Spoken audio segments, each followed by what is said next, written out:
Hi there, and welcome to the Skylight Books author reading series. If you'd like to learn more about us and our many upcoming author events, please visit skylightbooks.com, where you can browse our inventory, buy books, and join our Friends with Benefits Club. You can also follow us on Twitter, Tumblr, and Facebook. To speak to a real live bookseller like me, please call 323-660-1175.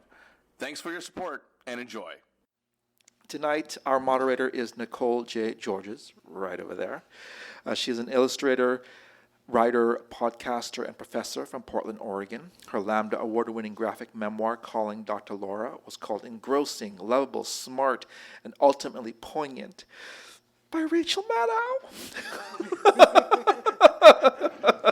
By the Rachel Maddow herself. Wow. When I read that, I'm like, that's deep. Okay, so Rachel Maddow, wow. And equally, it was also called Disarming and Haunting, Hip and Sweet All at Once by Alison Bechdel, author of Fun Home. So that was really cool. Allo, Dr. Laura was an official selection at the Angoulême International Comics Festival. Nicole's latest book, Fetch, How a Bad Dog Brought Me Home, is a recipient of 2 Oregon Book Awards and a Lambda nomination for Best Graphic Novel. It received star reviews from Publishers Weekly and Library Journal and was voted a 2018 graphic novel for teens by the American Library Association. We're so very happy to have our moderator here, Nicole J. Georges. Hi. Hi, everybody. I'm going to just touch this because it's less grinding on the table. Thanks for coming out for this, everybody. I am going to give short bios for everyone on the panel, and then we're going to go through the slides, starting with Diane. So you're going to learn everything you need to learn about the book, and we will have time for a Q&A towards the end. I did go down to jot everybody's bios down today, and I realized they're all in the book, which just came out, which means it's probably their most recent biographies. Okay, I'm going to start with our editor, Diane Noomin. Diane Noomin is the creator of the comics character Dee Dee Glitz, editor of both Twisted Sisters anthologies, and was one of the early contributors to women's comics. She's been nominated for Harvey and Eisner Awards and received an Inkpot Award. Glitz 2 Go, a collection of Noomin's art throughout her career, was published in 2013. Her work is included in the Library of Congress Prints and Photographs collection. Please welcome Diane Noomin. To her left is Mari Naomi. And this is all alphabetical. Mari Naomi is the author-illustrator of 4 graphic memoirs and a graphic novel trilogy. Her work has been featured in Bitch Magazine, the Smithsonian, at the Cartoon Art Museum, and many other publications and institutions. She created the Cartoonists of Color and Queer Cartoonist databases and is host of the Ask Bi Girls podcast. Please welcome Mari Naomi. Awan Mance is a professor of African American literature at Mills College and a lifelong artist and writer. Awan's work has appeared in a number of online and print publications. Her art and comics use humor and color to explore the complexities of race and gender in the United States. Please welcome Awan Mance. Last but not least, to my left, Lee Mars. Lee Mars is the first woman to work for DC Comics and Marvel simultaneously. She was also one of the founders of women's comics. An Emmy and Inkpot Award winner and 2016 Eisner Award nominee, Lee is best known for her work Pudge, Girl Blimp, now a book. Her other work includes Batman, Wonder Woman, Indiana Jones, and gay comics. Lee is the retired Multimedia Arts Chair of Berkeley City College. Please welcome our panel. Panelists, I'm so happy to have all of you here. Mari Naomi, you're the only one who lives here. Besides me, everyone else is imported. I don't live at the bookstore.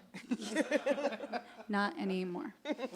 Diane, I think we're going to start with you. Okay. I'm going to show some slides. And if you could talk about, the first thing I want to ask you before we go into the slides, well, I guess going into the slides is going to tell us how the book began. So I'm going to step back and let you talk about the slides.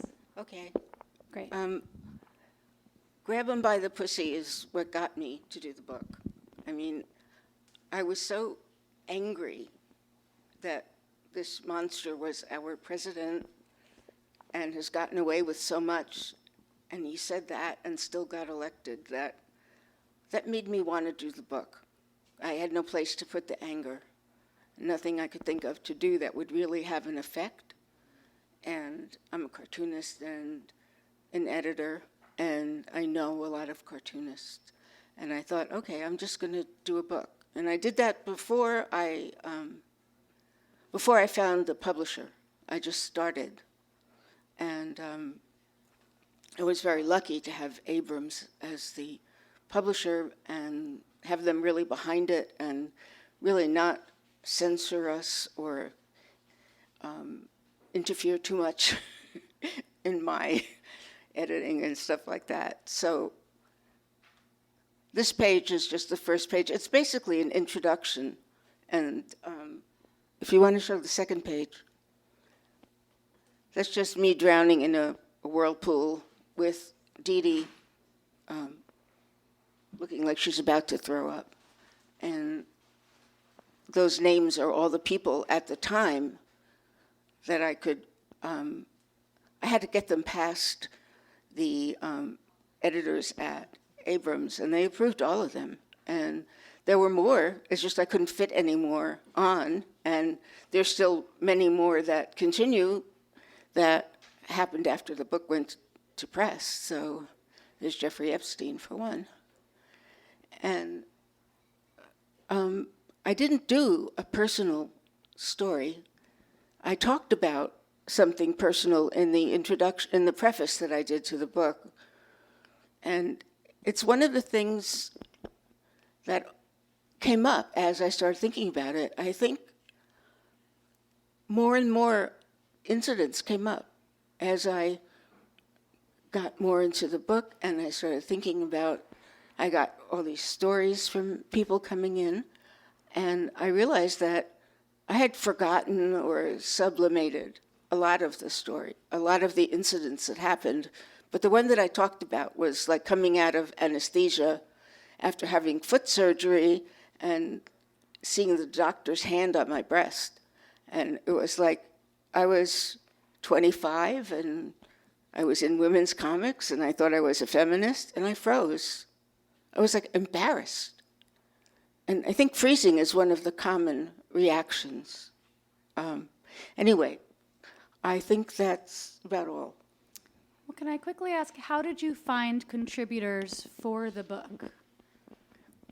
Well, a lot of them I knew already, but I really wanted to get a large range of ages and styles, and I didn't just want the artists from Twisted Sisters.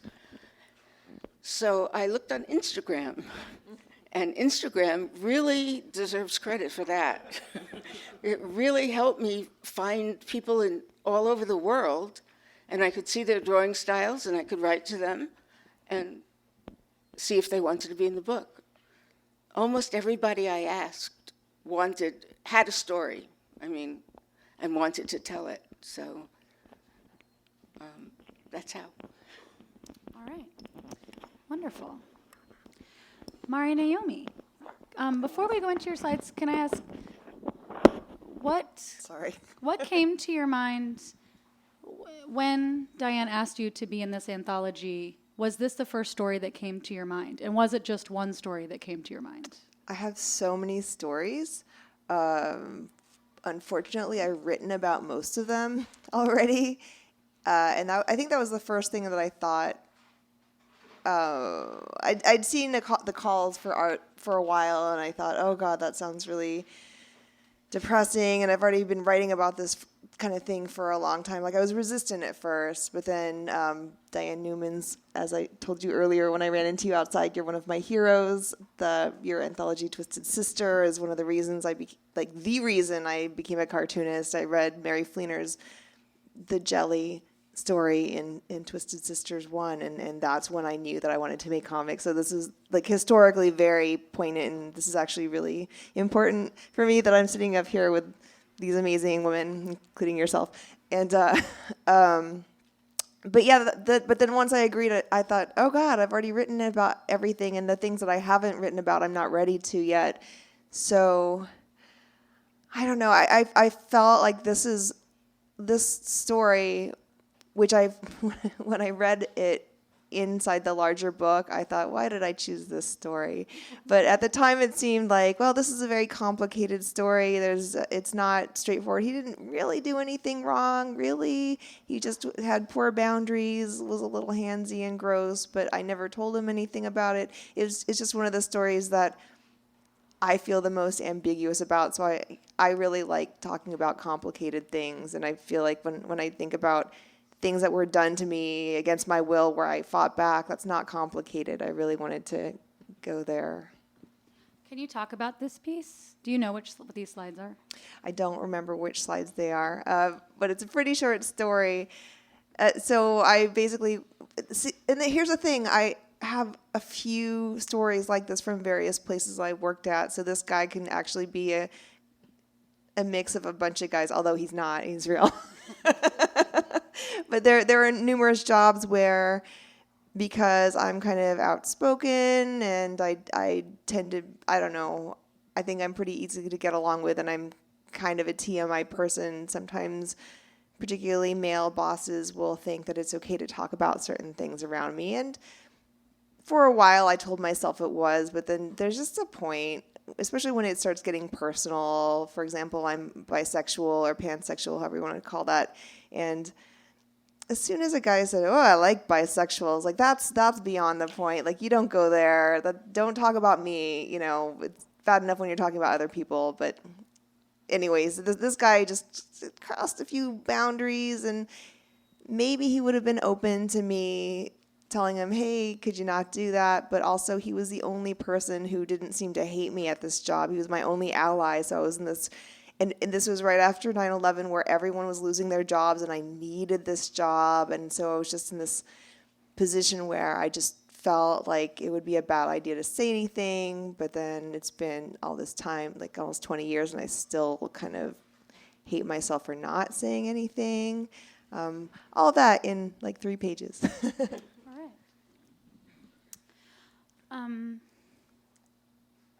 Let me know if you have anything else to say before we move on. I will come back to you, though, with more questions. Yeah.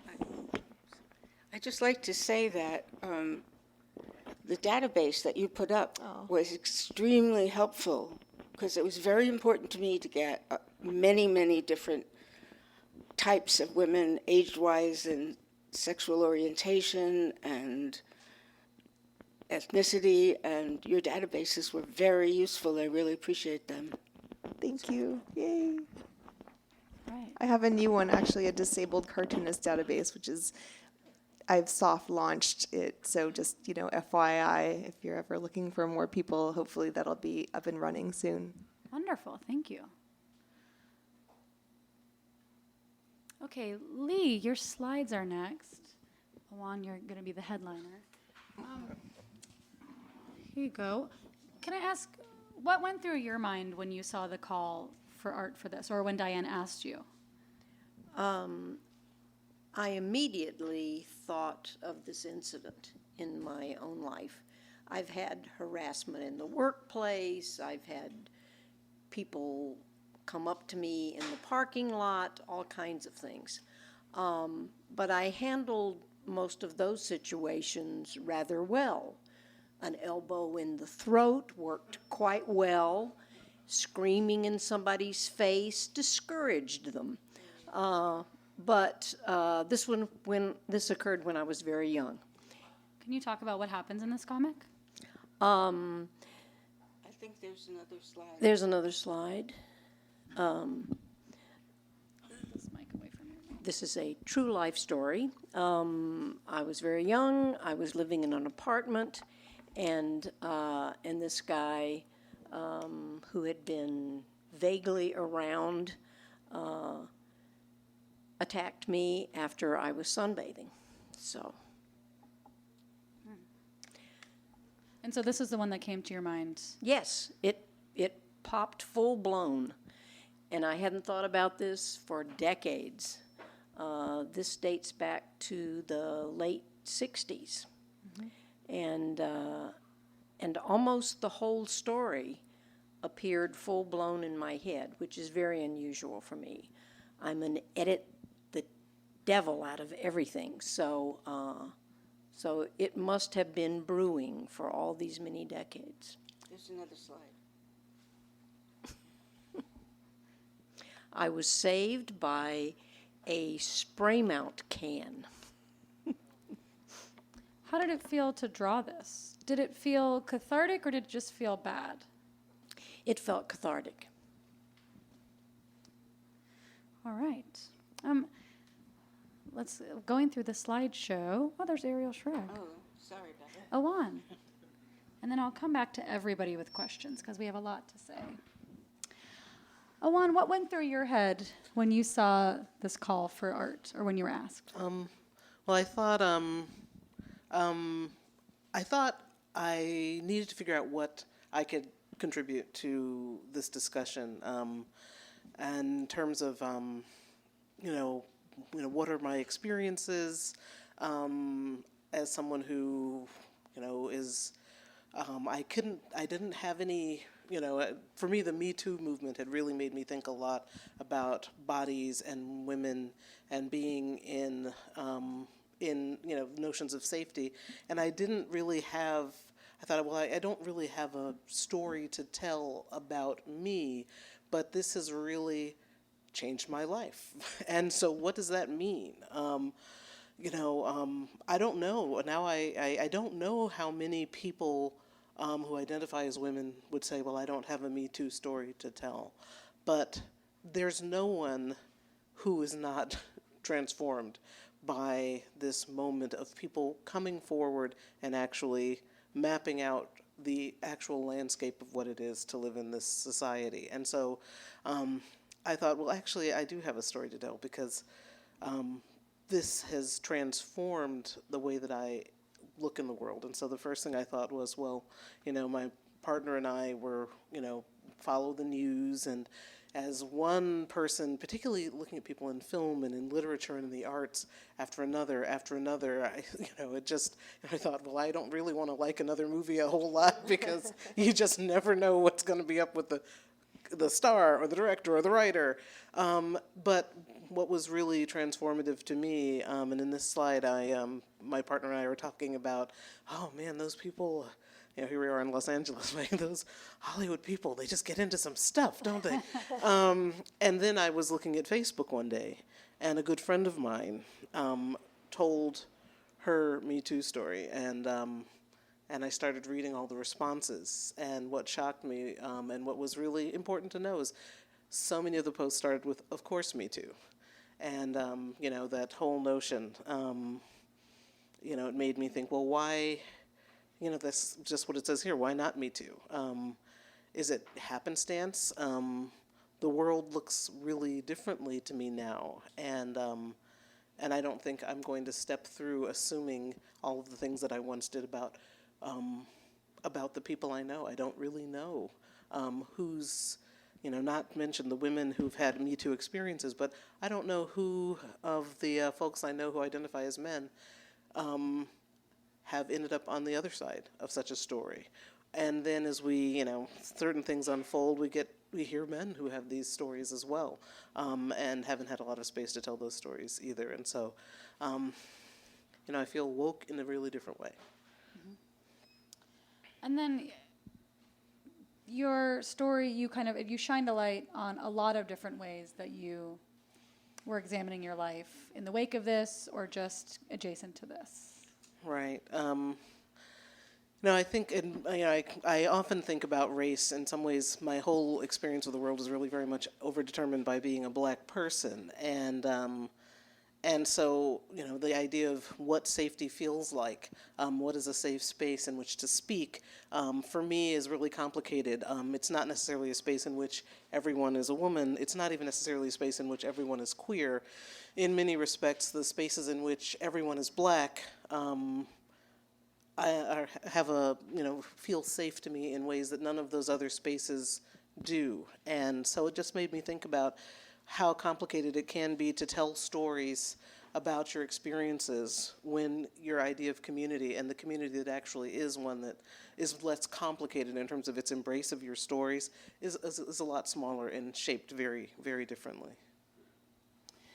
Speaking of safety or the idea of safety, how have your experiences or the things that you drew about in this comic affected the way you feel about safety in the world? In small groups, in big groups, in institutions? Or your sense of belonging? That's another thing that Awan's comic touched on, was kind of the feeling of being like, oh, it's okay for me to be here, and then something like this happens, and you're like, oh, I'm very other, or oh, I'm not safe here. Well, for me, when the Me Too movement first popped up,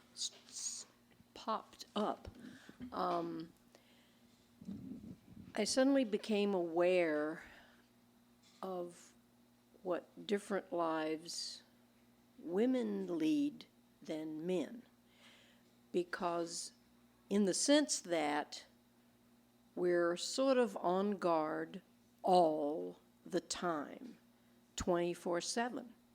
Even going out late to pick up the paper in the dark, depending on where you live, you have to be aware. And I suddenly saw all these women kind of scanning their environment when they're going to get their car, or there are all kinds of everyday things, but they are so aware. Now, guys should be aware, because I know plenty of people who've gotten mugged, no matter what sex they are, but it's kind of living in a menace all your life, and you don't even think about it, or you don't think about it unless you've been jumped once or mugged once.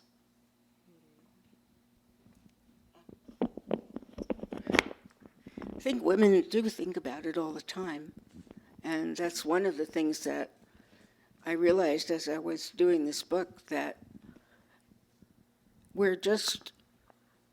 I became very sort of paranoid about, this is interesting because there's a lot of men in this group here, but I became paranoid that, that ordinary looking guy walking down the street was actually an abuser. And I started looking at everybody kind of trying to see underneath, and not that I wanted to, but what Lee said about having to be aware all the time is something you internalize very young, and I know that men can be victims too. There's lots of men who were abused by priests and all kinds of stories to tell, but women, when they get into an elevator, that's like a prime, really scary moment, and you have to be on guard. And should I get in? Should I not get in?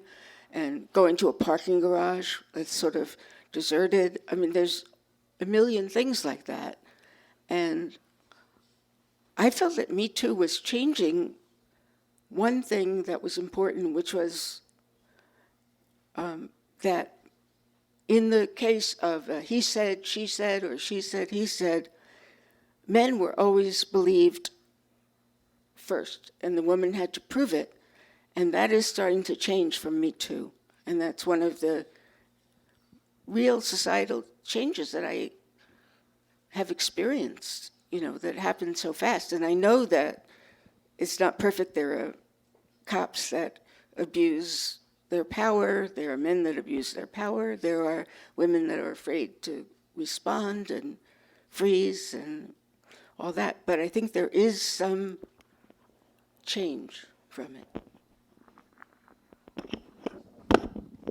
My biggest surprise in the whole Me Too movement was that people didn't know. Like, I just assumed this was common knowledge when guys would be like, what are you talking about? I'm like, really?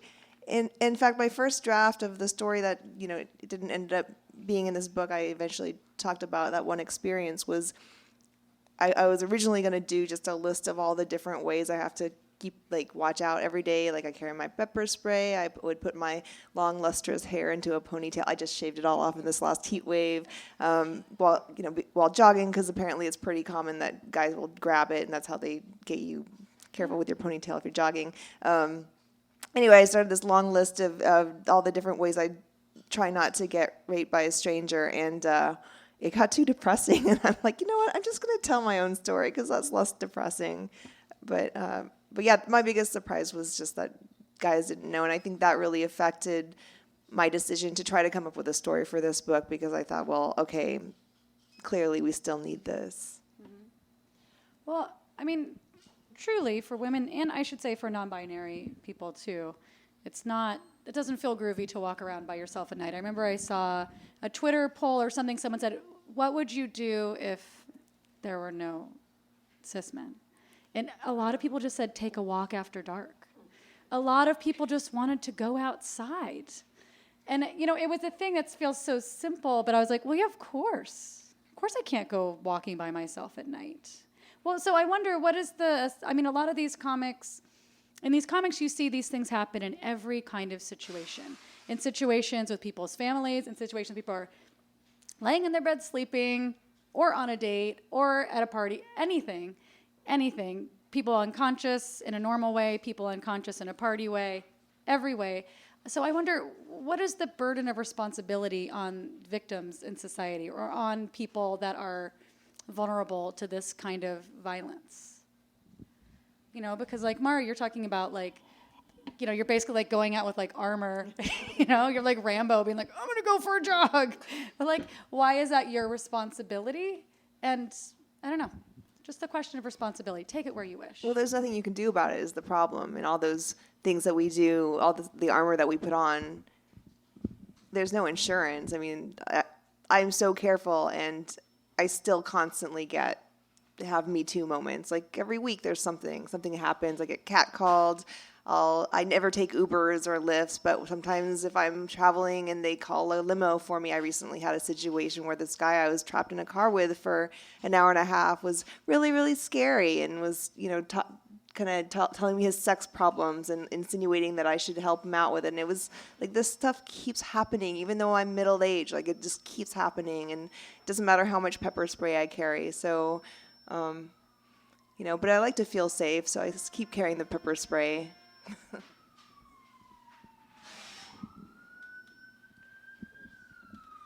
And I guess, in terms of burden of responsibility, I think of course, it's a societal issue. And so I don't think any one individual who is feeling unsafe or a survivor of some sort of violence or harassment has any responsibility for that. When you were talking about the pepper spray and the notion of, kind of feeling like you have armor, it made me think about how many of these stories and how many of the stories I've heard from people over the years. I mean, those stories are not stories they're overwhelmingly stories about being indoors with people who may be acquaintances. And I think about the degree to which we all go to feel safe in the place. I mean, what can you control? Well, you can control when I'm outside, at least nothing will happen to me there because I've got my keys between my fingers and I've got my whistle. But where your keys and your whistle don't really transform your experience of being inside at work with acquaintances in the dorm. And so I think a lot about that because I think about, safety relative to the larger Black community as well, and how unsafe Black people of all genders are in terms of stranger crime.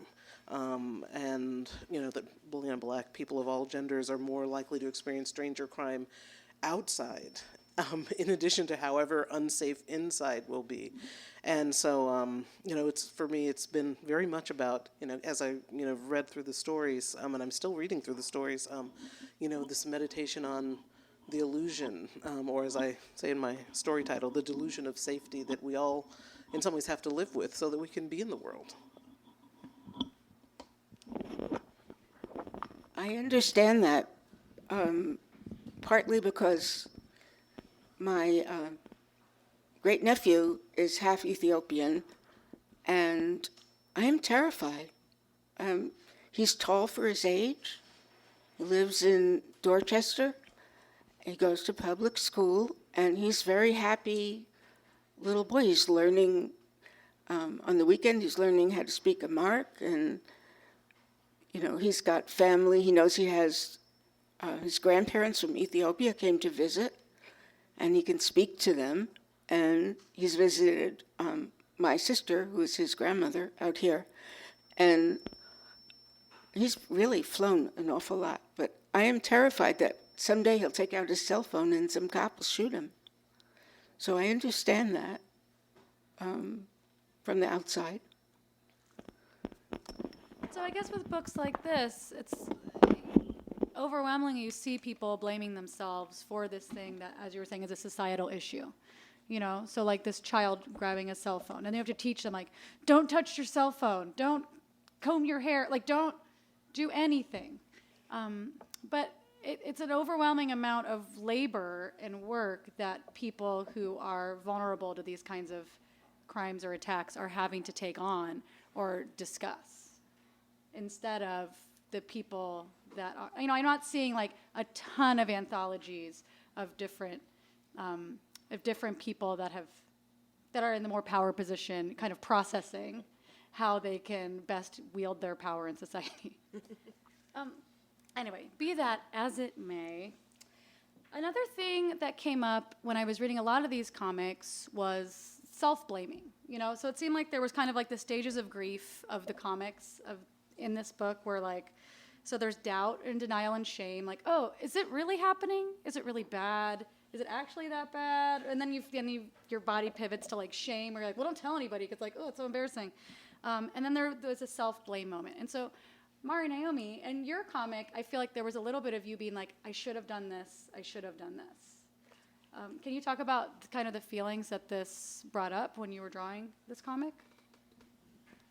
Nausea was a pretty big one. So this guy, as I mentioned, was my only friend at this job that I had very briefly, and we were pretty chummy. And I guess until I was writing this, I wasn't really aware that I was kind of terrified that someday he's going to find me on Facebook. I don't even remember his last name, but you know, so, but again, like, I don't feel like he really did anything wrong in some sense, because he just had poor boundaries. There's a lot of people who have poor boundaries, but I also think that, yes, he should have known better. I don't know. So I feel like, you know, on one hand, I feel like if I'd said something, then it could have been a learning moment for him, because I was, you know, not giving him the benefit of the doubt by not saying anything. But it was also self-protection. I don't know. I'm still very conflicted, clearly, and I don't know that I would have do anything differently if it happened again, or when it happens again. Lee, was there any ambiguity in your situation from your vantage point? Well, this was back in the mists of time. This was long ago. But in those days, not only were guys always believed, as is shown in the story in a couple of instances, but society really came down on anybody who said a peep about any of this. It was always the woman who had done something. And in my case, I was wearing a bathing suit. Now, I had been sunbathing outside of my house, but still, I was in a bathing suit.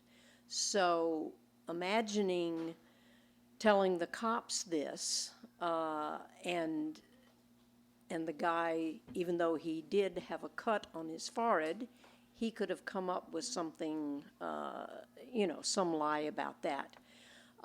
And so looking back on it, I think I should have reported him whatever. If I had to go through tons of shit because of that, I should have done it. But thinking back to my 22-year-old self, I couldn't have faced it. So there is a regret that he didn't get nailed for this, but that was then and this is now.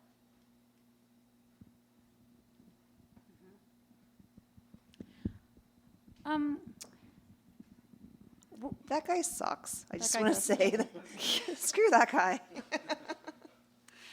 I forgot to say the thing in the beginning, which is that if you end up having an emotional response and you start crying and you feel like you want to leave, it's okay for you to walk away.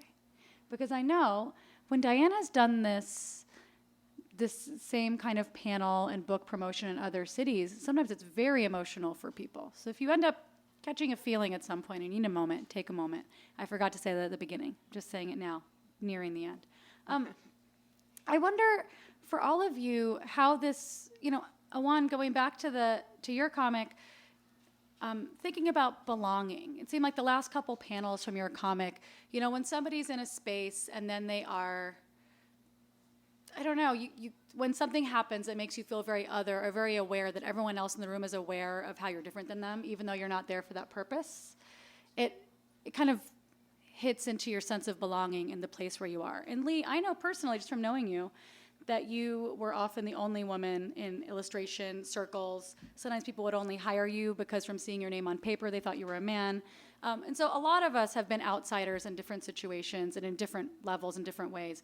And so I wonder how these kinds of Me Too scenarios, or Awan, the scenarios that you spoke about in your comic that are adjacent, how these things hit or touched your sense of belonging in different places, or how it changed the way that you navigate. And I don't just mean, like now you carry a baseball bat when you walk your dog, but like your sense of belonging in more chill spaces where you are supposed to be welcome as a community member.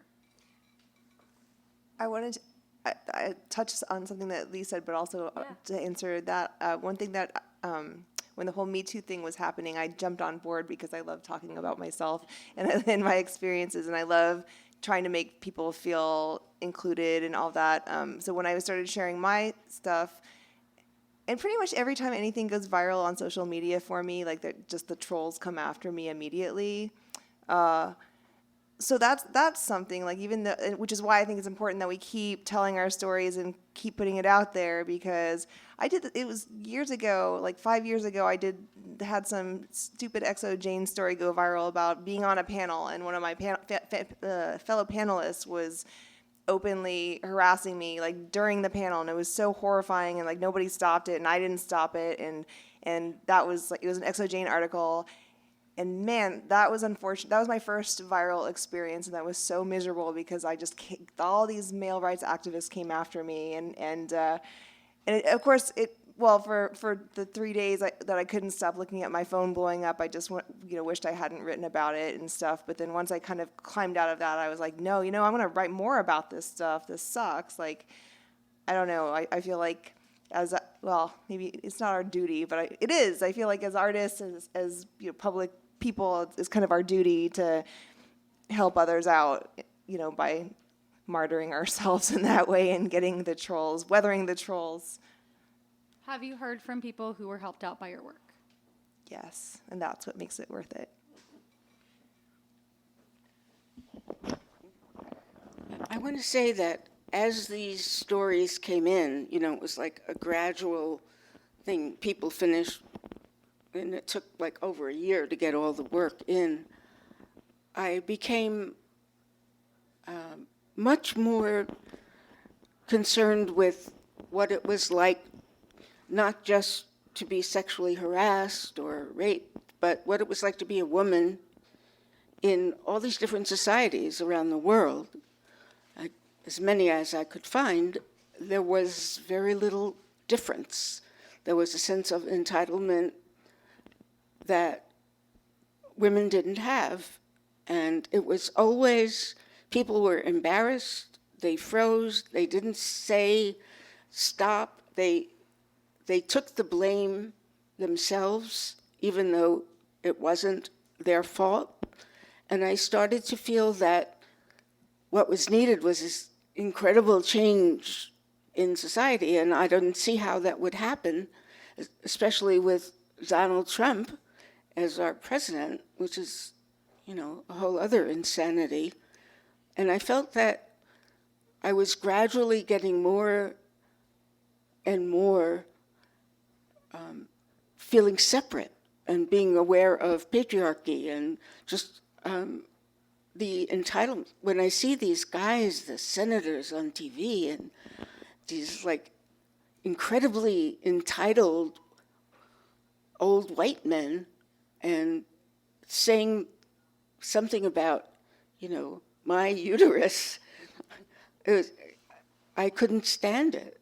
The other thing another thing that happened from the stories is I noticed when women were talking about rape, they remembered little tiny details of the reality that happened. Like in Carol Tyler's story, she remembers the radio that was on a shelf near her in this trailer, and she remembers the light fixture and what it looked like. And that's another thing that happens. It's just the thing that happens is people internalize it. They think that somehow I'm a woman, so it's my fault. And some of them are little babies, and they grow up with that. So I don't know what I'm saying. I'm going to stop. Well, I wonder I was interested to know what visual themes came up, because for me, when I was reading the anthology, I have a separate sexual assault story that isn't in this anthology, but I do have it for sale up front. But I ended up using plant imagery and vines and kind of like blackberry thorns, and I thought I was so original. But in reading these comics, there's several that I found almost in a row that all use plant imagery. One of them was about somebody having to deal with the fact that the person who abused them was still in their family, and whether they wanted to pull that relationship up by the root, and they kind of used that as a visual metaphor. And other people really had imagery of plants. And I don't know if it's because something's happening to your biological body, so you feel like part of the earth, and that part feels rotten or whatever, but were there other visual themes or themes that you found as these came in? I think the main themes were not visual. I think everybody found their own way of expressing it. Some people did use plants, some people used metaphors, some people just came right out and said everything very detailed. And I think that's what's good about the book is what they're talking about, but they're talking about it in incredibly personal ways. And I think it would have been not boring, but overwhelming if everybody said, okay, this I was raped, and this is what happened, and this is what happened. And what I like is that people have to find their way to tell their story. And I didn't interfere with any of that. I welcomed it. For the panel, if you could go back and talk to yourself, the earlier version of yourself, the self that you drew in this comic, and Awan, you get to go back to whatever experience you would like. What would you tell yourself? What would you say to that person?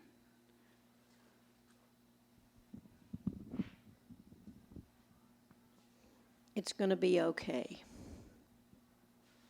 You're going to come to terms with this, and you're going to thrive.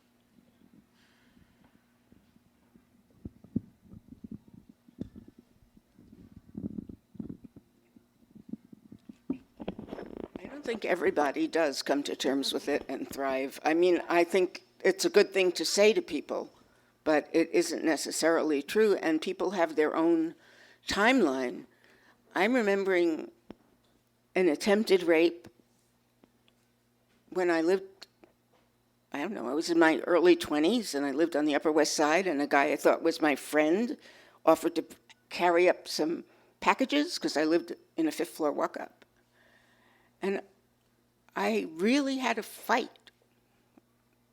And I didn't believe it at first. Then there's this moment where you realize, wait a minute, if I don't do this, I'm going to get raped. And I don't know how many years ago that was. I can't even imagine, 50 years ago or something. And I remember it. I had buried it for a long time. I didn't even remember that it had happened.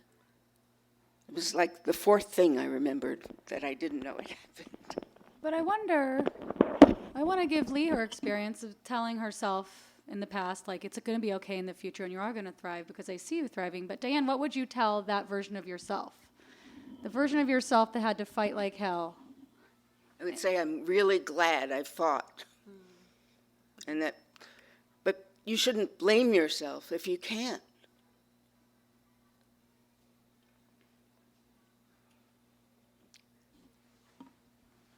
I have nothing for past me. Really?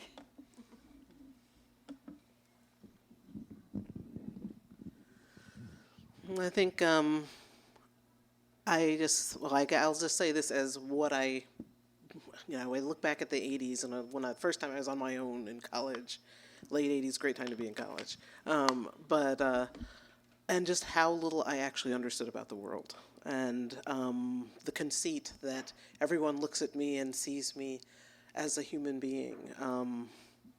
I think that in all of my identities and their complexity and intersections, it has been, coming of age has been an unfolding of the realization that actually not everyone sees me as a person. And I think there's power to actually knowing that. Knowing that actually can be its own form of armor also. All right, well, This is actually kind of related to what you just said, but what it is kind of interesting. So ever since I shaved off my head, I don't usually wear lipstick around. I'm usually just wearing workout clothes when the public sees me. So I look pretty butch on the average day. And since my hair was below my boobs before I cut it all off, and I've definitely noticed a very different treatment in public, at the grocery store, just how people treat me. It's very interesting. I'm not getting treated well, but I kind of prefer it because I feel like I don't know if you've ever seen the 80s movie They Live, where he puts on the glasses and he sees everyone for who they really are, and they're like half of them are zombies. I feel like I put on the glasses and I could see who the zombies are now, and it's kind of awesome. And I think bringing it back around, the whole Me Too movement kind of showed you who the zombies were a little bit.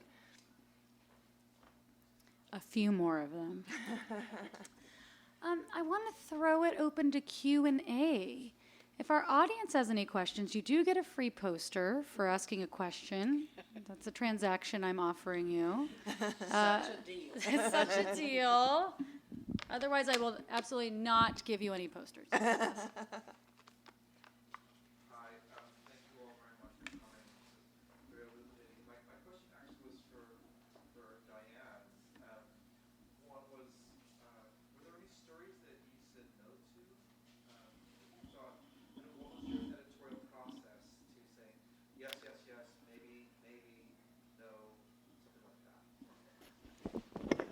I didn't say no. I did some editing with some people, but I didn't put out a call like people are saying. What I did was I wrote individual cartoonists whose work I liked and saw examples of, and asked them if they had a story that they wanted to tell, and then I let them tell it the way that they wanted to. Sometimes I helped a little with clarity, but other than that, no. I didn't ask anybody that I didn't want. I did have some people. One woman said that she'd never had any experience like that. I found it hard to believe, but I can argue with her, and that was fine. Another woman had a story she wanted to write, and she got sued. It was connected with a comic convention and a publisher, and that was the story she wanted to tell, and she dropped out. I think it worked out okay in the end, but she couldn't tell her story. One woman got raped, and she had been planning to tell a story about a rape earlier, and then she got raped. We had to just extend her more time so she could do her story. So it was a very intense process.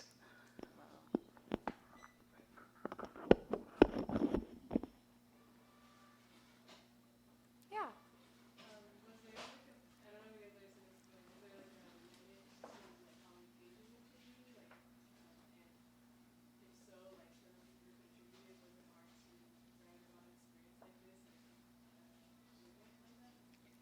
The question is, was there a limit to the number of pages? And for people who contributed, was it hard to limit your story to that number of pages?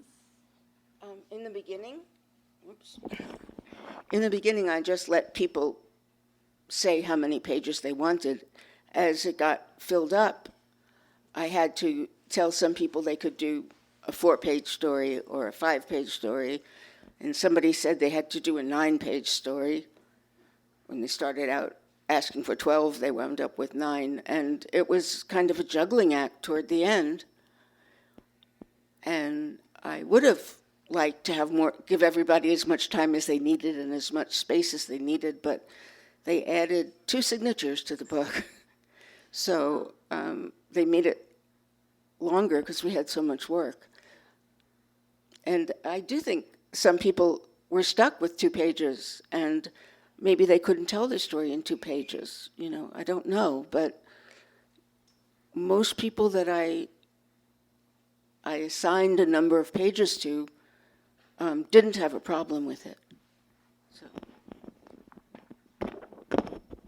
I don't remember if you gave me a number of pages, but I generally work well under constraints.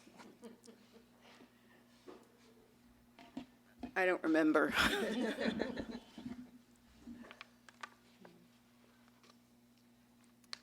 Speaking of the person who was getting sued, somebody I know who works in Hollywood was like, I think that Harvey Weinstein, or some of these guys spent more money on non-disclosure agreements, or spent more money on payoffs than they did actually giving women money to develop scripts. Like they spent more money trying to cover their asses and silence people. Speaking of, little off the subject, but there's a podcast called You're Wrong About, and it's very worth listening to the Janet Jackson episode. Any other questions from the crowd?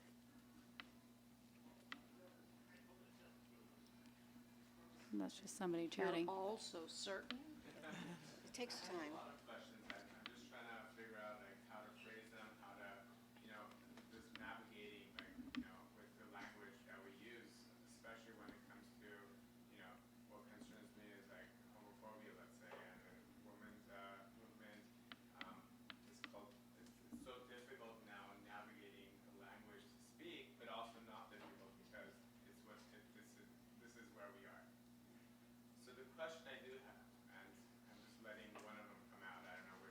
What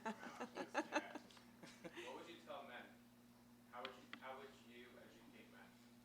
The men in your life, close men in your life. What would you tell them? What can they do better? Sit back and listen. Is what I would tell them.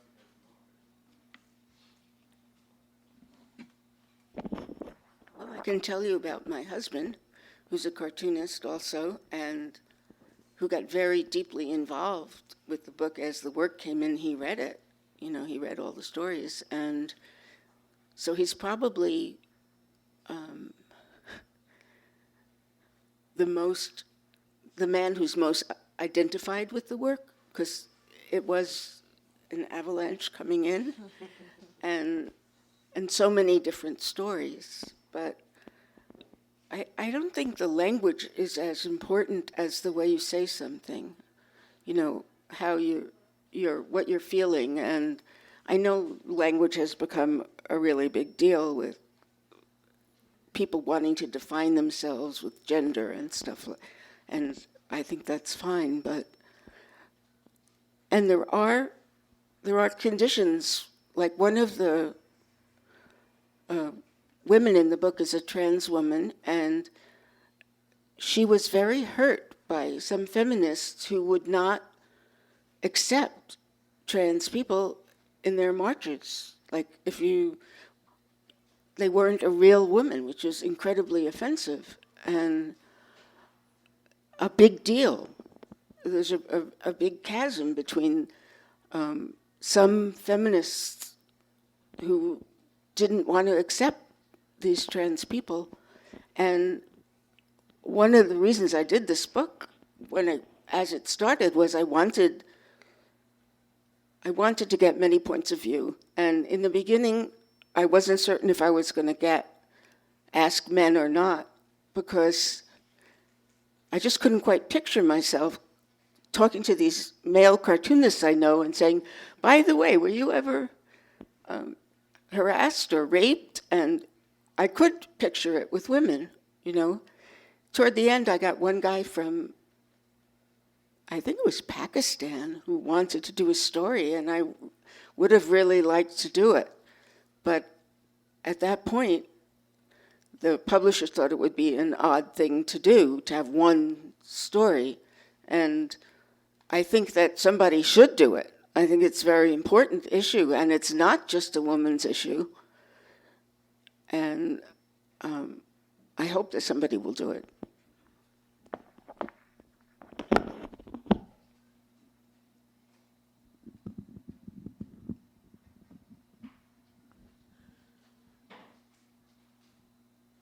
I was coming home from class.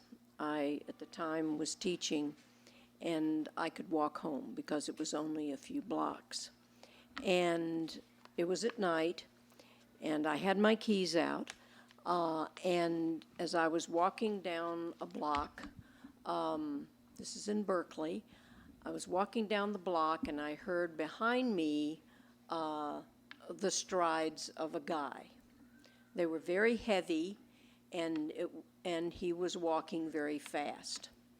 And so I crossed the street, and this voice rang out, "Oh, I'm sorry I scared you. It's just me. I'm hurrying because I have to get home."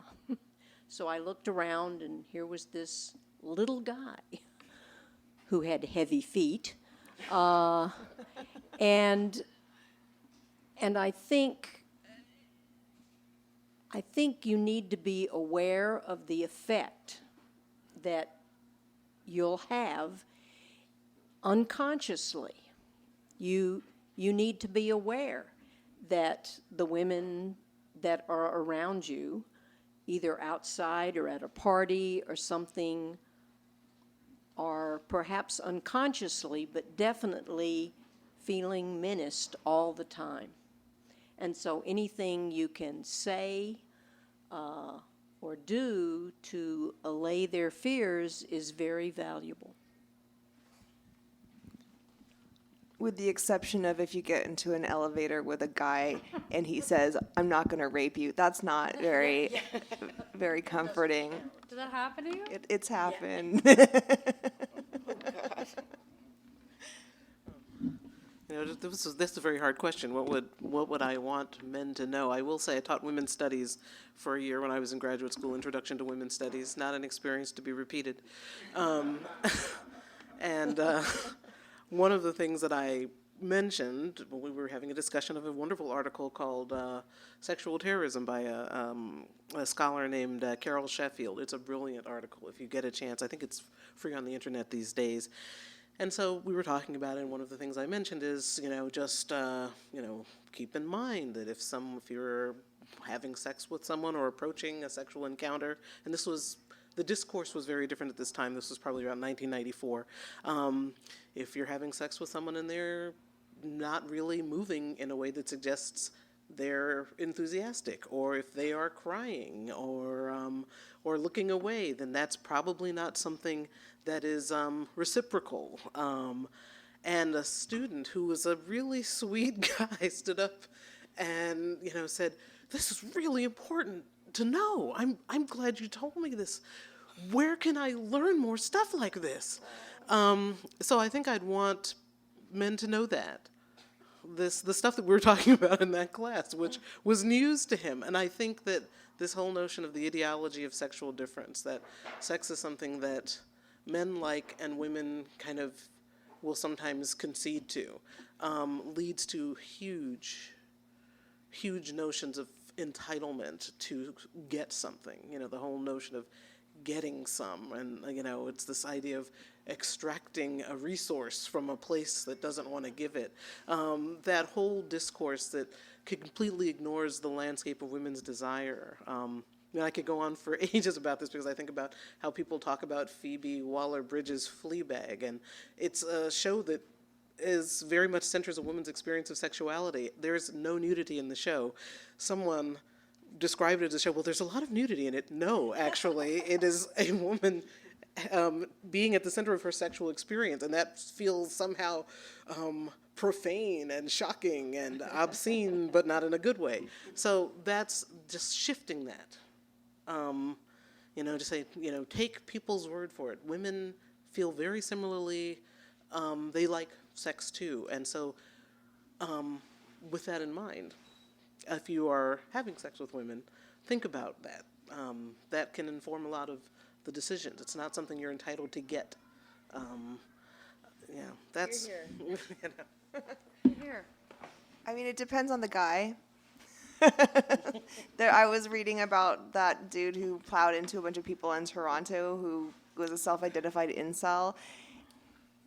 And I don't think I know anybody like that. I hope I don't, but it just made me realize, wow, like I never want to leave the house again. And not because I might get run over, but because there are people out there who think that if they kill off all the good-looking guys, then the good-looking girls will then sleep with them, which is, but it's not just it's not just that he was thinking it. There's like a whole Reddit full of dudes that think that, and I don't know. I used to, when I was younger and bolder and cockier, I thought that I could, I had the answer for people, but I don't think I have that anymore. When I was 20, I had guy friends who were kind of like that, who felt kind of entitled and couldn't understand why girls didn't like them, and I would try to school them about it and say, look, first of all, you dress horribly, let me go out and dress you, and second of all, it's because you're 20. Like, wait 5 years, girls will be all over you. But when you're 20 and you're frustrated and you're a guy and your hormones are crazy, apparently, like, now you go to Reddit and run over people. I don't know. But listening's a good answer. Well, when you listen closely, you can hear what people actually want, and then you can pay more attention to their experience instead of assuming you know their experience from whatever your cultural touchstones or experiential touchstones are. I don't mean to have the last word, but I do want to say we have to wrap it up. So I want to thank you all from coming from New York, Atwater Village, Oakland. Thank you, Berkeley. Thank you for coming here, and thank you. We will have books. We will draw in your books. Thank you for your good questions.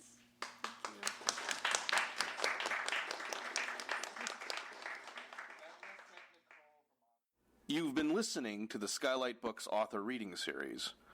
Don't forget, you can listen to this and all of our other great podcasts at skylightbooks.com. Thanks again for stopping by, and we hope to see you soon.